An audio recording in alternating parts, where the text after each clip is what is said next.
Hello everybody, Derek here again, and I'm here to bring you another video for the Walking Dead countdown to the Season 5 premiere of Walking Dead, which is coming on October 12th. If you are watching this video, that means we are exactly 50 days away from the premiere. And I said that when we got to the 51-day mark, I was going to do throwback reviews of each episode. And since we're at 50 days, my review today is going to be on Guts, which was the second episode of the first season. It came right after the series premiere Days Gone By, and definitely had a lot to live up to. So I'm going to do a discussion on that and do some of the plot lines that they did and just some of the great developments of that episode. So if for some reason you're starting out right now watching Walking Dead, it's brand new to you, and you don't want to be spoiled, please don't watch the video as it may spoil you. Okay. So after Days Gone By, we find that Rick is trapped in a tank that's in the middle of Atlanta. You know, he tried to ride into Atlanta, and he gets attacked by walkers, like a big, huge horde of walkers that eat his horse, and now he's trapped. Well, on the radio, Glenn, who's not seen yet, we don't know who this person is basically saying over to him, hey, how are you? Are you cozy in there? You know, and wants to help him out. You know, he's not gonna, go storming in there, but he at least provides Rick with a view of what's going on out there, because Rick has no idea. And the walkers have started to devour the horse because it's there and it's easier. So Rick has a window, and he decides to take it, make a run for it. Rick is able to grab a Beretta and a grenade, which he doesn't use then, but later comes in handy. Rick fights his way through, meets up with Glenn, and basically gets to safety. And ironically, Glenn turns out to be a member of the group that Lori and Shane and Carl are with. And I like how this episode portrays Glenn, and it introduces him in a positive light. And it shows that Glenn resembles a lot of himself in the comics. You know, he starts out as a scavenger. He goes out and he scavenges supplies.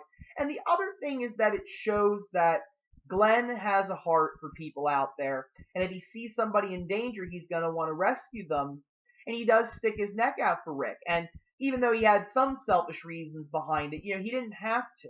And he literally tells Rick, he says, well, I'm hoping that one day, because I stuck my neck out for you, you will for me one day. And Rick has several times. So I think that it definitely shows that that gamble paid off tenfold. So they get up there, and we are introduced to Jackie, Andrea, Morales, and T-Dog, as well as Merle. And, the group is upset at Rick because he caused this, the walkers get riled up because of all the gunshots, and they start banging on the doors trying to break in. And, basically Rick has put everybody in danger. And what ends up happening is they go up on the roof where Merle is firing more gunshots down. And Merle, we get introduced to, is a very, abrasive, belligerent, just a very rude guy in many ways. He's very tough as nails, but he shows that he's not a team player. People are like, dude, stop firing the gun, and do this. Merle's not going to take it. Merle is not the kind of guy who's willing to take orders. He's going to do whatever he wants to do. And that's why, he ended up being put into the position that he was in. And I said, for the later part of the show, if Merle would have still been in the group by the time they got to the farm, I don't think that they would have been there very long. And I also don't think that Rick would have been able to become the leader of the group, because I just don't think Merle would have taken it one little bit. But this episode really does a good job of showing teamwork and cooperation, because you need to work together in a zombie apocalypse. And I don't think that Merle believes in safety in numbers, but I don't think that he really cares what happens to other people. He's looking out for number one, which is Merle. And because of the fact that he's not willing to work together, he put several people's lives in danger. He definitely didn't do anything to help. They're fighting up there on the roof. He's calling T-Dog racial slurred names, and she's just being disrespectful. He has the potential to cause, a lot of harm by acting that way. and you could have gotten people killed. You know, it's just that simple. But I like how The Walking Dead played that out this season and this episode, and showed that not everybody in your group is necessarily willing to work together. And you're not going to always meet ideal people. I mean, Rick got lucky running into a guy like Morgan in the first episode, and now he's lucky to run into a nice guy like Glenn. He got very lucky. You're not always going to run into people like that. Imagine what would happen if you ran into the Terminus people. I mean, it's just not going to work out. But what ends up happening is they basically spend the episode trying to figure out how to get out of there. And one of the things that I really like is they introduce a conversation where they're basically asking, well, how do the walkers know that we're alive? Well, Andre brings up the point, well, have you smelled them? Because they don't smell alive. You know, they're rotting corpses, they're walkers, they're dying, and it definitely serves a good point.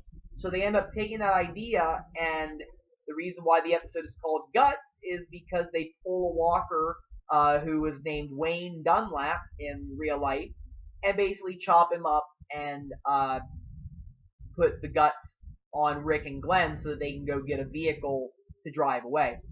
And that scene is probably one of the most memorable scenes for me in The Walking Dead, because I think the biggest thing was Rick was just getting ready to, you know, strike down and make the first blow to basically cut this guy apart, and he hesitates for a second. He pulls the guy's wallet out and basically gives like a eulogy to him. And I thought, you know, I chuckled a little bit at first because I was like, what's going on here? But then I was like, wait a minute. What they're doing is they're remembering for this moment that these people used to be alive. And that's what they literally say. They say, hey, these people used to have lives. They used to worry about, you know, work, paying the bills, their kids. They used to live like everybody else. But now they're not. And I think if they would have just chopped him up right then and there, they would have forgotten that, and I'm glad that they didn't. Because sometimes I think it's very easy for you to forget that these people, that the walkers were people. And I think that's something that you always need to remember. That, yeah, you have to put walkers down, but if you don't remember that they were people, then you're losing another part of your humanity. And I like how it was almost like, you know, they were saying, hey, we have to do this. This isn't something we want to do.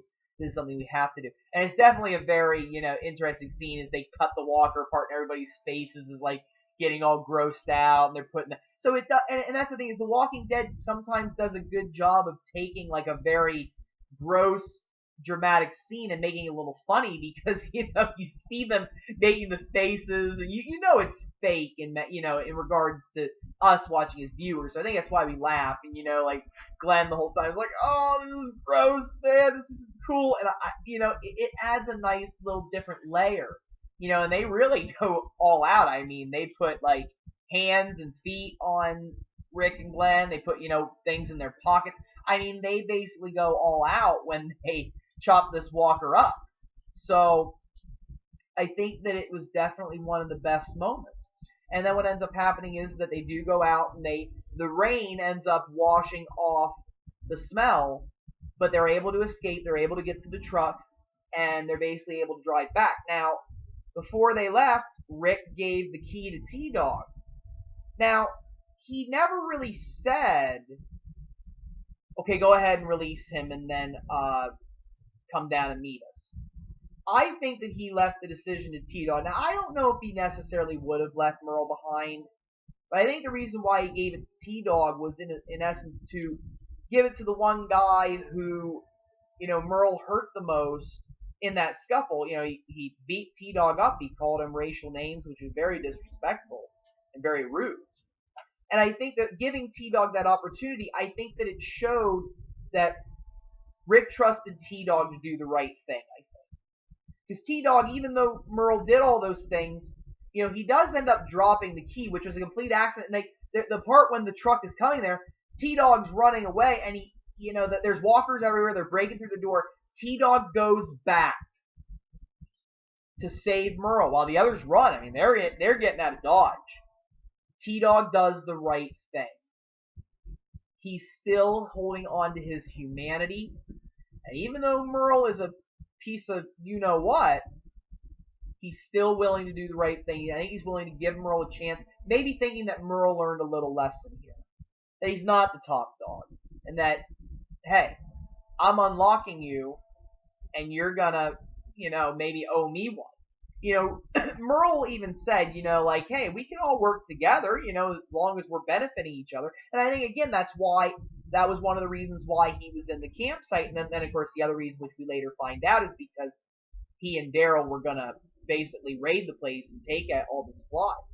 So it was a twofold goal type of operation they had. But nonetheless, Merle still did risk his life going on that run. And I think it shows something. But T-Dog drops the key. But again, even though he does, he still takes a moment to lock the door with a chain, giving Merle the chance to live, and knowing in his heart that they are going to go back for him, even though Merle is, you-know-what, no matter how Merle is, they're still humane, they're still humans, and they are going to do what they can to preserve each other.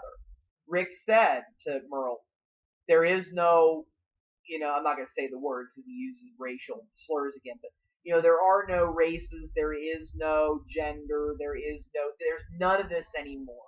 We need to throw aside all of our prejudices.